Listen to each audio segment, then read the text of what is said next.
شروع اللہ کے نام سے جو بڑا مہربان نہایت رحم والا ہے۔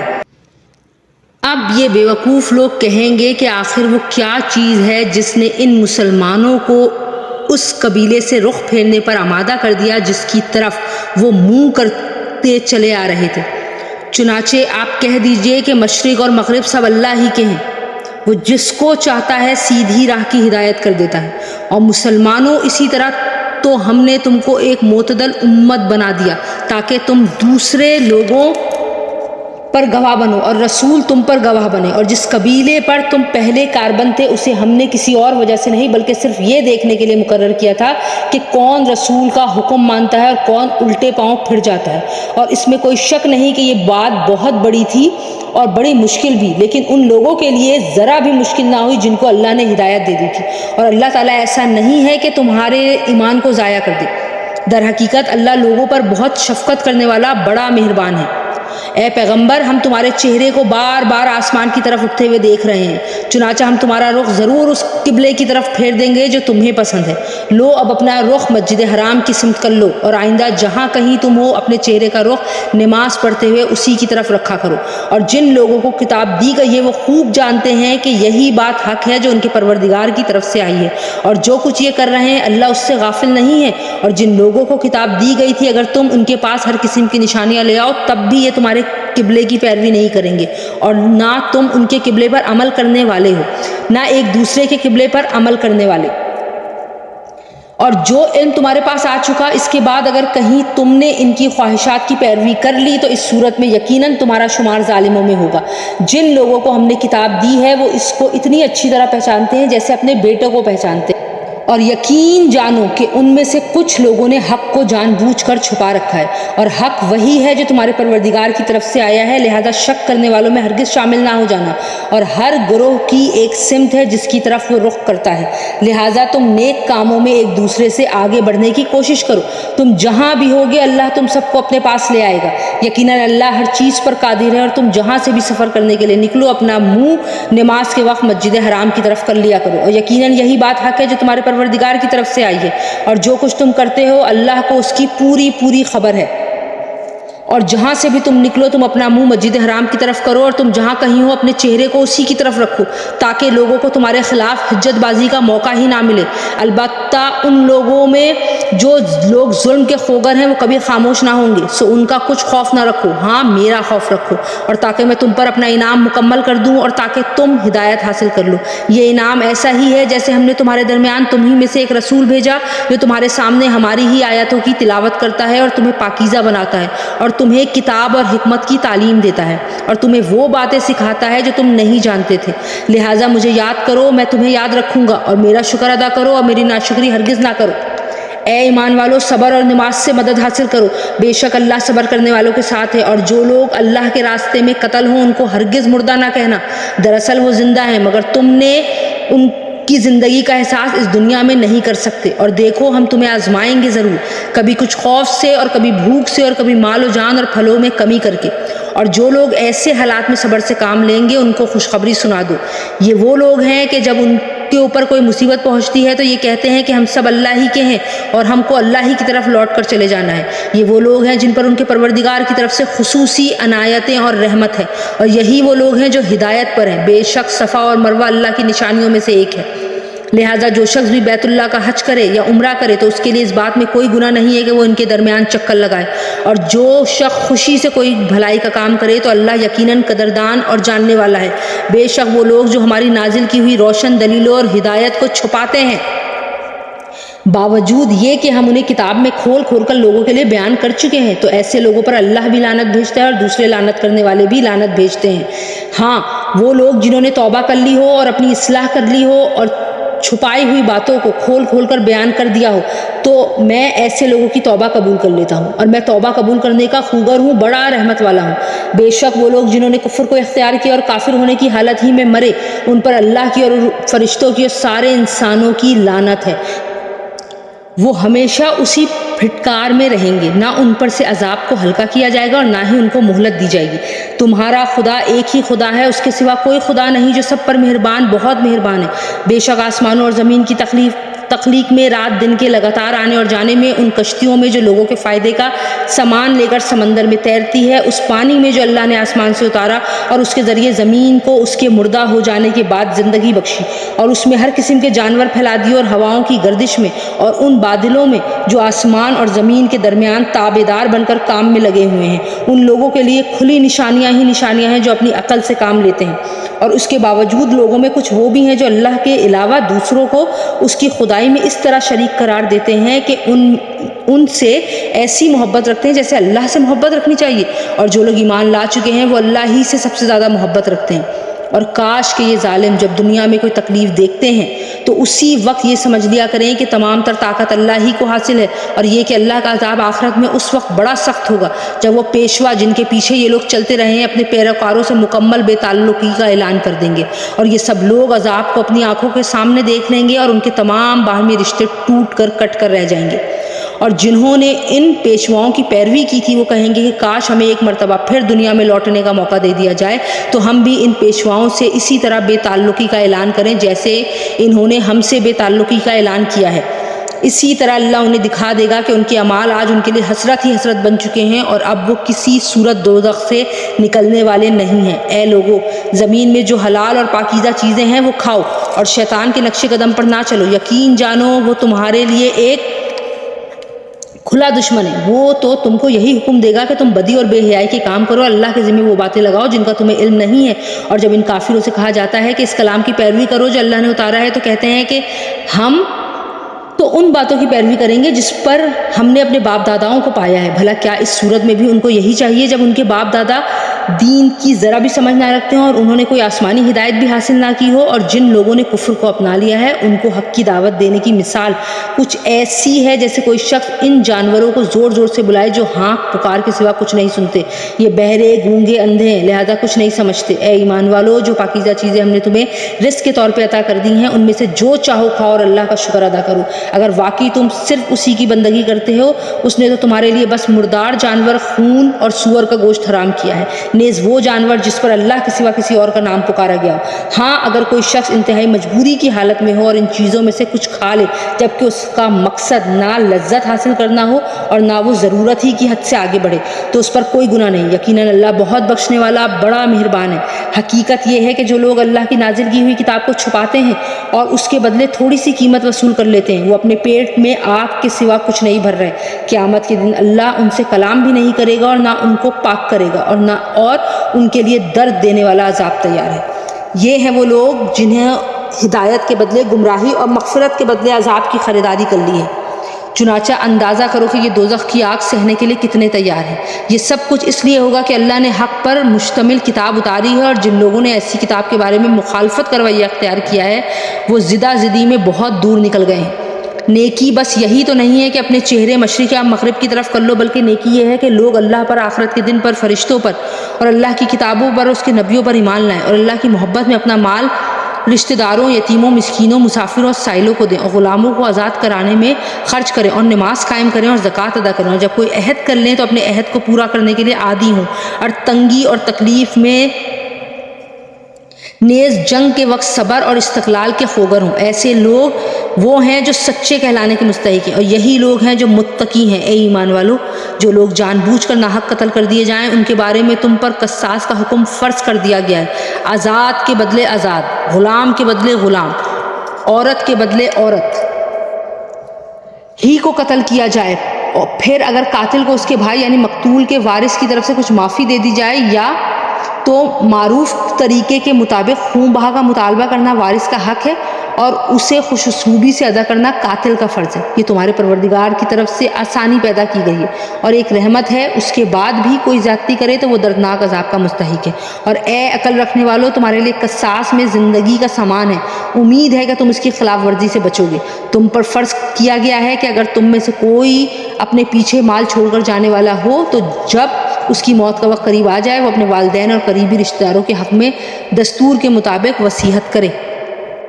یہ متقی لوگوں کے ذمے ایک لازمی حق ہے۔ پھر جو شخص اس وصیحت کو سننے کے بعد اس میں کوئی تبدیلی کرے گا تو اس کا گناہ ان لوگوں پر ہوگا جو اس میں تبدیلی کریں گے۔ یقین رکھو کہ اللہ سب کچھ سنتا ہے، سب کچھ جانتا ہے۔ ہاں اگر کسی شخص کو یہ اندیشہ ہو کہ کوئی وصیت کرنے والا بے جا طرفداری یا گناہ کا ارتکاب کر رہا ہے اور وہ متعلقہ آدمیوں کے درمیان صلح کرا دے تو اس پر کوئی گناہ نہیں، بے شک اللہ تعالیٰ بہت بخشنے والا بڑا مہربان ہے۔ اے ایمان والو، تم پر روزہ فرض کیا گیا ہے جس طرح تم سے پہلے لوگوں پر فرض کیا گیا تھا تاکہ تمہارے اندر تقوی پیدا ہو۔ گنتی کے چند روزے رکھنے ہیں۔ پھر بھی اگر تم میں سے کوئی شخص بیمار ہو یا سفر پر ہو تو دوسرے دنوں میں اتنی ہی تعداد پوری کر لے، اور جو لوگ اس کی طاقت رکھتے ہوں ان کے ذمے یہ ہے کہ وہ ایک مسکین کو کھانا کھلا کر روزے کا فدیہ ادا کر دیں۔ اس کے علاوہ اگر کوئی شخص اپنی خوشی سے کوئی نیکی کرے تو یہ اس کے حق میں بہتر ہے، اور اگر تم کو سمجھ ہو تو روزے رکھنے میں تمہارے لیے زیادہ بہتری ہے۔ رمضان کا مہینہ وہ ہے جس میں قرآن نازل کیا گیا، جو لوگوں کے لیے سراپا ہدایت اور ایسی روشنیوں کا حامل ہے جو صحیح راستہ دکھاتی ہے اور حق و باطل کے درمیان دو ٹوک فیصلہ کر دیتی ہیں۔ لہٰذا تم میں سے جو شخص بھی یہ مہینہ پائے وہ اس میں ضرور روزہ رکھے، اور اگر کوئی شخص بیمار ہو یا سفر پر ہو تو دوسرے دنوں میں اتنی ہی تعداد پوری کر لے۔ اللہ تمہارے ساتھ آسانی کا معاملہ کرنا چاہتا ہے اور تمہارے لیے مشکل پیدا کرنا نہیں چاہتا تاکہ تم روزوں کی گنتی پوری کر لو، اور اللہ نے تمہیں جو راہ دکھائی اس پر اللہ کی تکبیر کہو، تم شکر گزار بنو۔ اور اے پیغمبر، جب میرے بندے آپ سے میرے بارے میں پوچھیں تو آپ ان سے کہہ دیجئے کہ میں اتنا قریب ہوں کہ جب کوئی مجھے پکارتا ہے تو میں پکارنے والے کی پکار سنتا ہوں، لہٰذا وہ بھی میری بات دل سے قبول کریں اور مجھ پر ایمان لائیں تاکہ وہ راہ راست پر آ جائیں۔ تمہارے لیے حلال کر دیا گیا ہے کہ روزوں کی رات میں تم اپنی بیویوں سے بے تکلف صحبت کرو، وہ تمہارے لیے لباس ہیں اور تم ان کے لیے لباس ہو۔ اللہ کو علم تھا کہ تم اپنے آپ سے خیانت کر رہے تھے، پھر اس نے تم پر عنایت کی اور تمہاری غلطی معاف فرما دی، چنانچہ اب تم ان سے صحبت کر لیا کرو، اور جو کچھ اللہ نے تمہارے لیے لکھ رکھا ہے اسے طلب کرو، اور اس وقت تک کھاؤ پیو جب تک سفید دھاری صبح کی سیاہ دھاری میں ممتاز ہو کر تم پر واضح نہ ہو جائے۔ اس کے بعد رات آنے تک روزے پورے کرو، اور اپنی بیویوں سے اس حالت میں مباشرت نہ کرو جب تم مسجدوں میں اعتکاف میں بیٹھے ہو۔ یہ اللہ کی مقرر کی ہوئی حدود ہیں، لہٰذا ان کی خلاف ورزی کے قریب بھی مت جانا۔ اسی طرح اللہ اپنی نشانیاں لوگوں کے سامنے کھول کھول کر بیان کرتا ہے تاکہ وہ تقوی اختیار کریں، اور آپس میں ایک دوسرے کا مال ناحق طریقوں سے نہ کھانا، اور نہ ان کا مقدمہ حاکموں کے پاس اس غرض سے لے کے جانا کہ لوگوں کے مال کا کوئی حصہ جانتے بوجھتے ہڑپ کرنے کا گناہ کرو۔ لوگ آپ سے نئے مہینوں کے چاند کے بارے میں پوچھتے ہیں، آپ انہیں بتا دیجئے کہ یہ لوگوں کے مختلف معاملات کے اور حج کے اوقات متعین کرنے کے لیے ہیں، اور یہ کوئی نیکی نہیں ہے کہ تم گھروں میں ان کی پشت کی طرف سے داخل ہو، بلکہ نیکی یہ ہے کہ انسان تقوی اختیار کرے اور تم گھروں میں ان کے دروازے سے داخل ہوا کرو، اور اللہ سے ڈرتے رہو تاکہ تمہیں فلاح حاصل ہو، اور ان لوگوں سے اللہ کے راستے میں جنگ کرو جو تم سے جنگ کرتے ہیں، اور زیادتی نہ کرو، یقین جانو کہ اللہ زیادتی کرنے والوں کو بالکل پسند نہیں کرتا، اور تم ان لوگوں کو جہاں پاؤ قتل کرو، اور انہیں اس جگہ سے نکال باہر کرو جہاں سے انہوں نے تمہیں نکالا تھا، اور فتنہ قتل سے زیادہ سنگین برائی ہے، اور تم ان سے مسجد حرام کے پاس اس وقت تک لڑائی نہ کرو جب تک وہ خود اس میں تم سے لڑائی شروع نہ کرے۔ ہاں اگر وہ تم سے اس میں لڑائی شروع کرے تو تم ان کو قتل کر سکتے ہو، ایسے کافروں کی یہی سزا ہے۔ پھر اگر وہ باز آ جائیں تو بے شک اللہ بہت بخشنے والا بڑا مہربان ہے، اور تم ان سے لڑتے رہو یہاں تک کہ فتنہ باقی نہ رہے اور دین اللہ کا ہو جائے۔ پھر اگر وہ باز آ جائیں تو سمجھ لو کہ تشدد سوائے ظالموں کے کسی پر نہیں ہونا چاہیے۔ حرمت والے مہینے کا بدلہ حرمت والا مہینہ ہے، اور حرمتوں پر بھی بدلے کے احکام جاری ہوتے ہیں، چنانچہ اگر کوئی شخص تم پر کوئی زیادتی کرے تو تم بھی ویسی ہی زیادتی اس پر کرو جیسی زیادتی اس نے تم پر کی ہو، اور اللہ سے ڈرتے رہو، اور اچھی طرح سمجھ لو کہ اللہ انہی کا ساتھ دیتا ہے جو اس کا خوف دل میں رکھتے ہیں، اور اللہ کے راستے میں مال خرچ کرو اور اپنے آپ کو خود اپنے ہاتھوں سے ہلاکت میں نہ ڈالو، اور نیکی اختیار کرو، بے شک اللہ نیکی کرنے والوں سے محبت کرتا ہے، اور حج اور عمرہ اللہ کے لیے پورا پورا ادا کرو۔ ہاں اگر تمہیں روک دیا جائے تو جو قربانی میسر ہو اللہ کے حضور پیش کر دو، اور اپنے سر اس وقت تک نہ منڈواؤ جب تک قربانی اپنی جگہ نہ پہنچ جائے۔ ہاں اگر تم میں سے کوئی شخص بیمار ہو یا اس کے سر میں کوئی تکلیف ہو تو روزوں یا صدقے یا قربانی کا فدیہ دے۔ پھر جب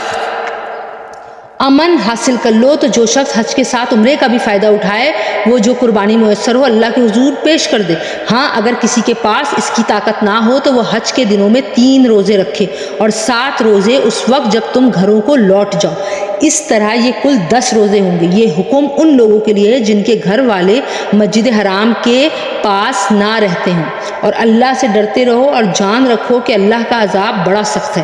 حج کے چند متعین مہینے ہیں، چنانچہ جو شخص ان مہینوں میں احرام باندھ کر اپنے اوپر حج لازم کر لے تو حج کے دوران نہ وہ کوئی فحش بات کرے، نہ کوئی گناہ، نہ کوئی جھگڑا، اور تم جو کوئی نیک کام کرو گے اللہ اسے جان لے گا۔ اور حج کے سفر میں زاد راہ ساتھ لے جایا کرو، کیونکہ بہترین زاد راہ تقویٰ کا ہے۔ اور اے عقل والو، میری نافرمانی سے ڈرتے رہو، تم پر اس بات میں کوئی گناہ نہیں ہے کہ تم حج کے دوران تجارت یا مزدوری کے ذریعے اپنے پروردگار کا فضل تلاش کرو۔ پھر جب تم عرفات سے روانہ ہو تو مشعر حرام کے پاس جو مزدلفہ میں واقع ہے اللہ کا ذکر کرو، اور اس کا ذکر اسی طرح کرو جس طرح اس نے تمہیں ہدایت کی ہے، جبکہ اس سے پہلے تم بالکل ناواقف تھے۔ اس کے علاوہ یہ بات بھی یاد رکھو کہ تم اسی جگہ سے روانہ ہو جہاں سے عام لوگ روانہ ہوتے ہیں، اور اللہ سے مغفرت مانگو، بے شک اللہ بہت بخشنے والا، بہت بڑا مہربان ہے۔ پھر جب تم اپنے حج کے کام پورے کر چکو تو اللہ کا اس طرح ذکر کرو جیسے تم اپنے باپ داداؤں کا ذکر کیا کرتے ہو، بلکہ اس سے بھی زیادہ ذکر کرو۔ اب بعض لوگ تو وہ ہیں جو دعاؤں میں بس یہ کہتے ہیں کہ اے پروردگار ہمیں دنیا میں بھلائی عطا فرما، اور آخرت میں ان کا کوئی حصہ نہیں ہوتا۔ اور انہی میں سے وہ بھی ہیں جو یہ کہتے ہیں کہ اے ہمارے پروردگار ہمیں دنیا میں بھی بھلائی عطا فرما اور آخرت میں بھی بھلائی عطا فرما، اور ہمیں دوزخ کے عذاب سے بچا لیں۔ یہ وہ لوگ ہیں جنہیں اپنے اعمال کی کمائی کا حصہ ثواب کی صورت میں ملے گا، اور اللہ جلد حساب لینے والا ہے۔ اور اللہ کو گنتی کے ان چند دنوں میں جب تم منع میں مقیم ہو یاد کرتے ہو، پھر جو شخص 2 ہی دن میں جلدی چلا جائے اس پر بھی کوئی گناہ نہیں ہے، اور جو شخص 1 دن بعد میں جائے اس پر بھی کوئی گناہ نہیں ہے۔ یہ تفصیل اس کے لیے ہے جو تقوی اختیار کرے، اور تم سب تقوی اختیار کرو اور یقین رکھو کہ تم سب کو اسی کی طرف لے جا کر جمع کیا جائے گا۔ اور لوگوں میں ایک وہ شخص بھی ہے کہ دینوی زندگی کے بارے میں اس کی باتیں تمہیں بڑی اچھی لگتی ہیں، اور جو کچھ اس کے دل میں ہے وہ اس پر اللہ کو گواہ بھی بناتا ہے، حالانکہ وہ تو تمہارے دشمنوں میں سب سے زیادہ کٹر ہے۔ اور جب اٹھ کر جاتا ہے تو زمین میں اس کی دوڑ دھوپ اس لیے ہوتی ہے کہ وہ اس میں فساد مچائے اور فصلیں اور نسلیں تباہ کرے، حالانکہ اللہ فساد کو پسند نہیں کرتا۔ اور جب اس سے کہا جاتا ہے کہ اللہ کا خوف کر تو نخوت اس کو گناہ پر اور آمادہ کر دیتی ہے، چنانچہ ایسے شخص کو تو جہنم ہی راس آئے گی، اور یقین کرو وہ بہت ہی برا بچھونا ہے۔ اور دوسری طرف لوگوں میں وہ شخص بھی ہے جو اللہ کی خوشنودی کی خاطر اپنی جان کا سودا کر لیتا ہے، اور اللہ ایسے بندوں پر بڑا مہربان ہے۔ اے ایمان والو، اسلام میں پورے کے پورے داخل ہو جاؤ اور شیطان کے نقش قدم پر نہ چلو، یقین جانو وہ تمہارا کھلا دشمن ہے۔ پھر جو روشن دلائل تمہارے پاس آ چکے ہیں، اگر تم ان کے بعد بھی راہ راست سے پھسل گئے تو یاد رکھو اللہ اقتدار میں بھی کامل ہے، حکمت میں بھی کامل۔ یہ کفار ایمان لانے کے لیے اس کے سوا کس بات کا انتظار کر رہے ہیں کہ اللہ خود بادل کے سائبانوں میں ان کے سامنے موجود ہو اور فرشتے بھی اس کے ساتھ ہوں اور سارا معاملہ ابھی چکا دیا جائے، حالانکہ آخر کار سارے معاملات اللہ ہی کی طرف تو لوٹ کر رہیں گے۔ بنی اسرائیل سے پوچھو ہم نے ان کو کتنی ساری کھلی نشانیاں دی تھیں، اور جس شخص کے پاس اللہ کی نعمت آ چکی ہو پھر وہ اس کو بدل ڈالے تو اسے یاد رکھنا چاہیے کہ اللہ کا عذاب بڑا سخت ہے۔ جن لوگوں نے کفر اپنا لیا ہے ان کے لیے دینوی زندگی بڑی دلکش بنا دی گئی ہے، اور وہ اہل ایمان کا مذاق اڑاتے ہیں، حالانکہ جنہوں نے تقوی اختیار کیا ہے وہ قیامت کے دن ان سے کہیں بلند ہوں گے، اور اللہ جس کو چاہتا ہے بے حساب رزق عطا کرتا ہے۔ شروع میں سارے انسان ایک ہی دین کے پیرو تھے، پھر جب ان میں اختلاف ہوا تو اللہ نے نبی بھیجے جو حق والوں کو خوشخبری سناتے اور باطل والوں کو ڈراتے تھے، اور ان کے ساتھ حق پر مشتمل کتاب نازل کی تاکہ وہ لوگوں کے درمیان ان باتوں کا فیصلہ کرے جن میں ان کا اختلاف تھا۔ اور افسوس کی بات تو یہ ہے کہ کسی اور نے نہیں بلکہ خود انہوں نے، جن کو وہ کتاب دی گئی تھی، روشن دلائل آ جانے کے بعد بھی صرف باہمی ضد کی وجہ سے اسی کتاب میں اختلاف نکال لیا۔ پھر جو لوگ ایمان لائے اللہ نے انہیں اپنے حکم سے حق کی باتوں میں راہ راست تک پہنچا دیا جن میں انہوں نے اختلاف کیا تھا، اور اللہ جسے چاہتا ہے راہ راست تک پہنچا دیتا ہے۔ مسلمانوں، کیا تم نے یہ سمجھ رکھا ہے کہ تم جنت میں یوں ہی داخل ہو جاؤ گے، حالانکہ ابھی تمہیں اس جیسے حالات پیش ہی نہیں آئے جیسے ان لوگوں کو پیش آئے تھے جو تم سے پہلے ہو گزرے ہیں۔ ان پر سختیاں اور تکلیفیں آئیں اور انہیں ہلا ڈالا گیا، یہاں تک کہ رسول اور ان کے ایمان والے ساتھی بھی بول اٹھے کہ اللہ کی مدد آخر کب آئے گی؟ یاد رکھو اللہ کی مدد نزدیک ہی ہے۔ لوگ آپ سے پوچھتے ہیں کہ وہ اللہ کی خوشنودی کے لیے کیا خرچ کریں؟ آپ کہہ دیجئے کہ جو مال بھی تم خرچ کرو وہ والدین، قریبی رشتہ داروں، یتیموں، مسکینوں اور مسافروں کے لیے ہونا چاہیے، اور تم بھلائی کا جو بھی کام کرو گے اللہ اس سے پوری طرح باخبر ہے۔ تم پر دشمنوں سے جنگ کرنا فرض کر دیا گیا ہے اور وہ تم پر گراں ہیں، اور یہ عین ممکن ہے کہ تم ایک چیز کو برا سمجھو حالانکہ وہ تمہارے حق میں بہترین ہو، اور یہ بھی ممکن ہے کہ تم ایک چیز کو پسند کرو حالانکہ وہ تمہارے حق میں بری ہو، اور اصل حقیقت تو اللہ جانتا ہے اور تم نہیں جانتے۔ لوگ آپ سے حرمت والے مہینے کے بارے میں پوچھتے ہیں کہ اس میں جنگ کرنا کیسا ہے؟ آپ کہہ دیجئے کہ اس میں جنگ کرنا بڑا گناہ ہے، مگر لوگوں کو اللہ کے راستے سے روکنا، اس کے خلاف کفر کی روش اختیار کرنا، مسجد حرام پر بندش لگانا اور اس کے باسیوں کو وہاں سے نکال باہر کرنا اللہ کے نزدیک زیادہ بڑا گناہ ہے، اور فتنہ قتل سے بھی زیادہ سنگین چیز ہے۔ اور یہ کافر تم لوگوں سے برابر جنگ کرتے رہیں گے یہاں تک کہ اگر ان کا بس چلے تو یہ تم کو تمہارے دین چھوڑنے پر آمادہ کر دیں، اور اگر تم میں سے کوئی شخص اپنا دین چھوڑ دے اور کافر ہونے کی حالت ہی میں مرے تو ایسے لوگوں کے اعمال دنیا اور آخرت دونوں میں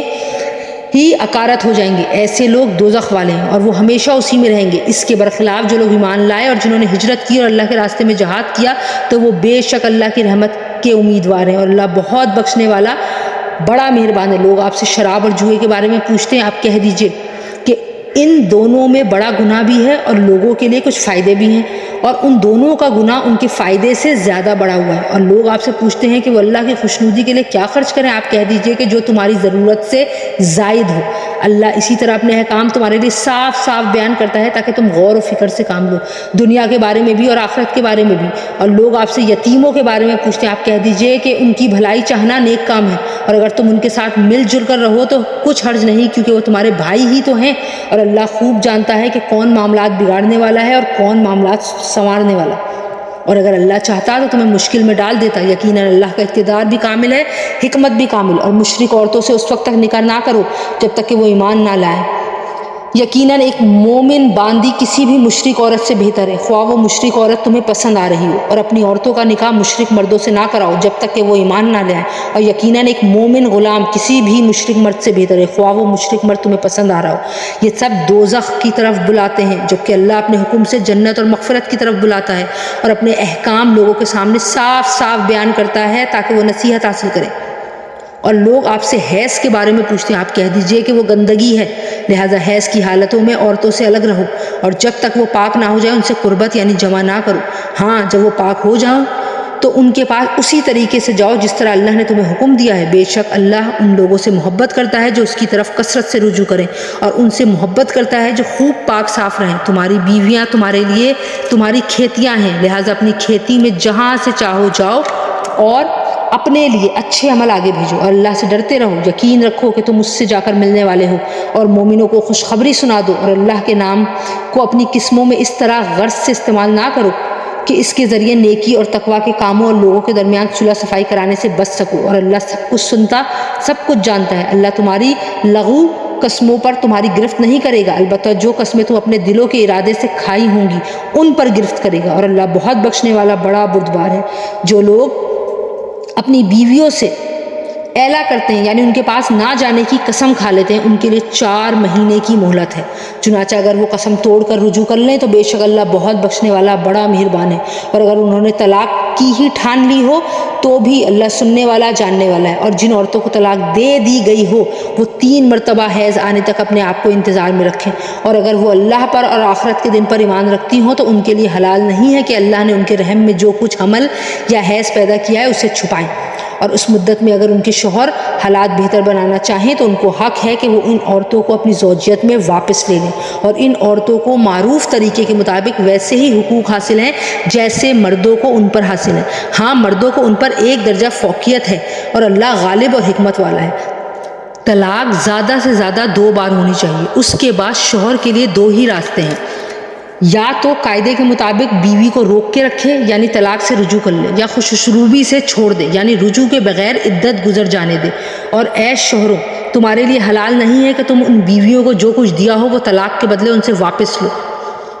اعلان یہ کہ دونوں کو اس بات کا اندیشہ ہو کہ وہ نکاح باقی رہنے کی صورت میں اللہ کی مقرر کی ہوئی حدود کو قائم نہیں رکھ سکیں گے۔ چنانچہ اگر تمہیں اس بات کا اندیشہ ہو کہ وہ دونوں اللہ کے حدود کو قائم نہ رکھ سکیں گے تو ان دونوں کے لیے اس میں کوئی گناہ نہیں ہے کہ عورت مولی معاوضہ دے کر علیحدگی حاصل کر لے۔ یہ اللہ کی مقرر کی ہوئی حدود ہیں، لہٰذا ان سے تجاوز نہ کرو، اور جو لوگ اللہ کی حدود سے تجاوز کرتے ہیں وہ بڑے ہی ظالم لوگ ہیں۔ پھر اگر شوہر تیسری طلاق دے دے تو اس کے بعد وہ عورت اس کے لیے اس وقت تک حلال نہیں ہوگی جب تک وہ کسی اور شوہر سے نکاح نہ کرے۔ ہاں اگر وہ دوسرا شوہر بھی اسے طلاق دے دے تو ان دونوں پر کوئی گناہ نہیں کہ وہ ایک دوسرے کے پاس نیا نکاح کر کے دوبارہ واپس آ جائیں، بشرط یہ کہ انہیں یہ غالب گمان ہو کہ اب وہ اللہ کی حدود قائم رکھیں گے، اور یہ سب اللہ کی حدود ہیں جو وہ ان لوگوں کے لیے واضح کر رہا ہے جو سمجھ رکھتے ہوں۔ اور جب تم ان عورتوں کو طلاق دے دو اور وہ اپنی عدت کے قریب پہنچ جائیں تو یا تو ان کو بھلائی کے ساتھ اپنی زوجیت میں روک رکھو یا انہیں بھلائی کے ساتھ چھوڑ دو، اور انہیں ستانے کی خاطر اس لیے روک کر نہ رکھو کہ ان پر ظلم کر سکو، اور جو شخص ایسا کرے گا وہ خود اپنی ہی جان پر ظلم کرے گا۔ اور اللہ کی آیتوں کو مذاق مت بناؤ، اور اللہ نے تم پر جو انعام فرمایا ہے اسے اور تم پر جو کتاب اور حکمت کی باتیں تمہیں نصیحت کرنے کے لیے نازل کی ہیں انہیں یاد رکھو، اور اللہ سے ڈرتے رہو، اور جان رکھو کہ اللہ ہر چیز کو خوب جانتا ہے۔ اور جب تم نے عورتوں کو طلاق دے دی ہو اور وہ اپنی عدت کو پہنچ جائیں تو اے میکے والو انہیں اس بات سے منع نہ کرو کہ وہ اپنے پہلے شوہروں سے دوبارہ نکاح کریں، بشرط یہ کہ وہ بھلائی کے ساتھ ایک دوسرے سے راضی ہو گئے ہوں۔ ان باتوں کی نصیحت تم میں سے ان لوگوں کو کی جا رہی ہے جو لوگ اللہ اور یوم آخرت پر ایمان رکھتے ہیں، یہی تمہارے لیے زیادہ ستھرا اور پاکیزہ طریقہ ہے۔ اللہ جانتا ہے اور تم نہیں جانتے۔ اور مائیں اپنے بچوں کو پورے 2 سال تک دودھ پلائیں، یہ مدت ان کے لیے ہے جو دودھ پلانے کی مدت پوری کرنا چاہیں، اور جس باپ کا وہ بچہ ہے اس پر واجب ہے کہ وہ معروف طریقے سے ان ماؤں کے کھانے اور لباس کا خرچ اٹھائے۔ ہاں کسی شخص کو اس کی وسعت سے زیادہ تکلیف نہیں دی جاتی، نہ تو ماں کو اپنے بچے کی وجہ سے ستایا جائے اور نہ باپ کو اپنے بچے کی وجہ سے ستایا جائے، اور اسی طرح کی ذمہ داری وارث پر بھی ہے۔ پھر اگر وہ دونوں یعنی والدین آپس کی رضامندی اور باہمی مشورے سے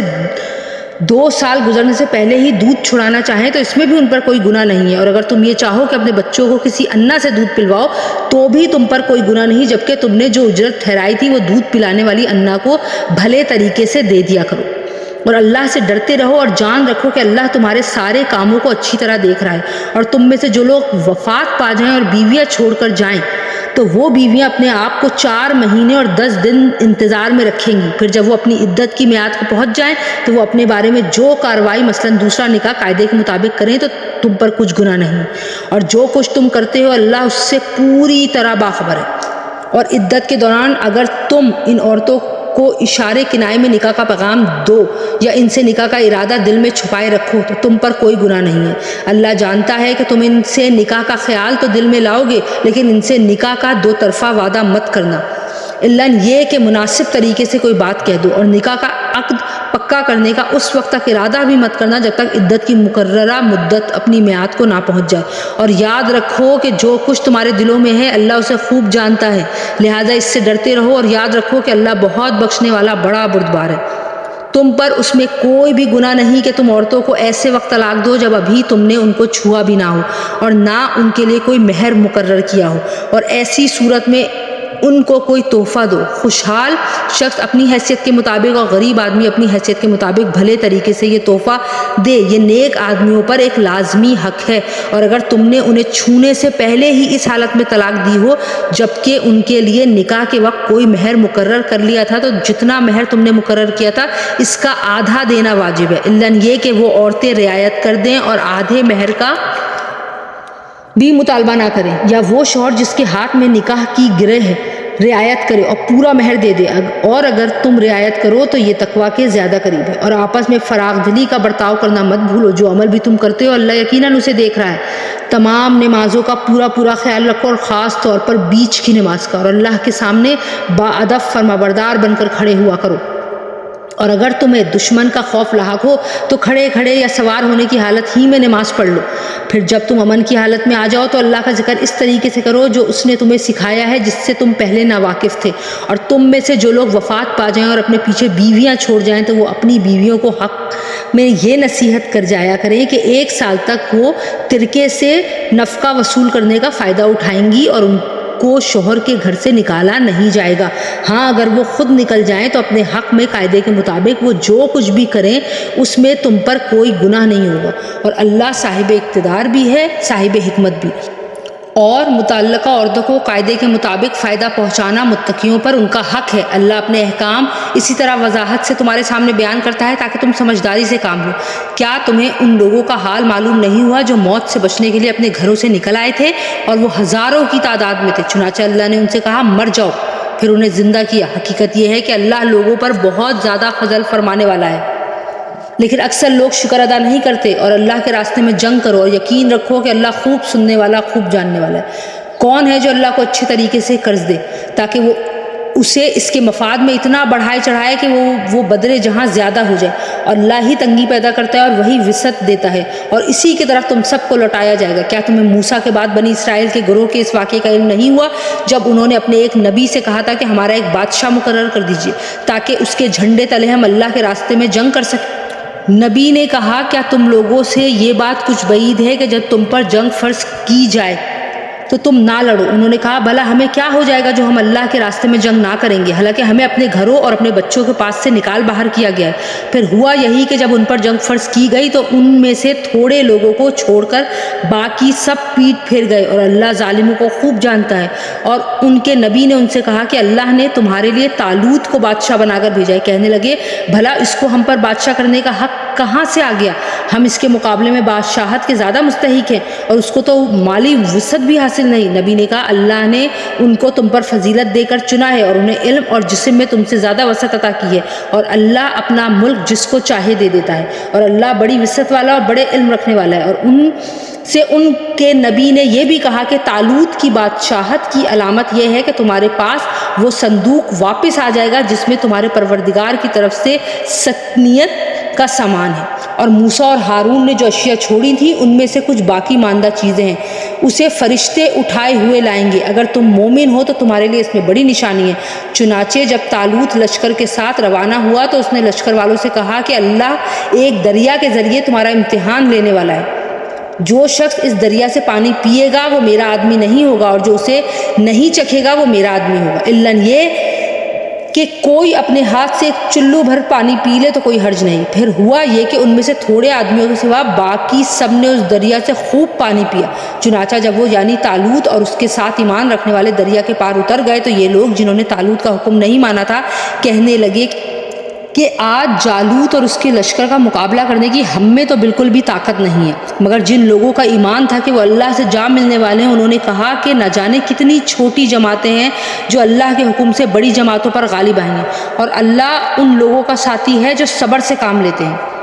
اور جب یہ لوگ جالوت اور اس کے لشکروں کے آمنے سامنے ہوئے تو انہوں نے کہا اے ہمارے پروردگار، صبر اور استقلال کی صفت ہم پر انڈیل دے، ہمیں ثابت قدمی بخش دے اور ہمیں اس کافر قوم کے مقابلے میں فتح عطا فرما۔ چنانچہ انہوں نے اللہ کے حکم سے ان جالوت کے ساتھیوں کو شکست دی، اور داؤد نے جالوت کو قتل کر دیا، اور اللہ نے اس کو سلطنت اور دانائی عطا کی، اور جو علم چاہا اس کو عطا فرمایا۔ اگر اللہ لوگوں کا ایک دوسرے کے ذریعے دفاع نہ کرے تو زمین میں فساد پھیل جائے،